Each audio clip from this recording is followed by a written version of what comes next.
Bismillahirrahmanirrahim. Assalamualaikum warahmatullahi wabarakatuh. Alkisah, seorang saudagar pergi ke Mekah demi menunaikan ibadah haji. Pada hari pertama, saking semangat dan kagumnya akan keindahan Masjidil Haram, dia tak hentinya menatap masjid tersebut hingga menyurutkan niatnya untuk kembali ke penginapan. Ia memulai iktikafnya pada hari itu, saking tidak maunya meninggalkan masjid tersebut. Lusanya, dia merasa lelah, namun beliau masih beribadah di Masjidil Haram, walaupun tidak sebanyak dan sesemangat hari sebelumnya. Dan pada lusanya lagi, dia tampak jarang menunaikan ibadah di masjid dan lebih memilih untuk beribadah di penginapan. Hal ini juga bisa kita analogikan seperti ujung tombak. Makin ke ujung, makin kecil. Dan fenomena inilah yang sering terjadi pada bulan Ramadan. 10 malam pertama, semua sangat senang dengan kedatangan Ramadan. Sahur hingga berbuka dilakukan dengan hikmat. Tak lupa juga sholat tarawih di masjid. 10 malam kedua, semangat menggebu di awal, sedikit-sedikit mulai memudar. Hingga 10 malam terakhir, saking semangatnya menyambut Hari Raya Idul Fitri, mulai terlupakan hakikat Ramadan yang sesungguhnya.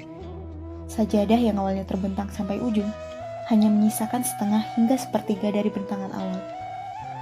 Dan ini berbahaya jika terjadi pada Ramadan yang kita laksanakan. Hanya mengambil secuil dari banyaknya berkah yang ada pada bulan Ramadan. Padahal, momen inilah yang harus kita manfaatkan sebanyak-banyaknya, di mana akses dan reward dalam beribadah diperbanyak dalam bulan ini. Layaknya kata-kataku dalam matematika.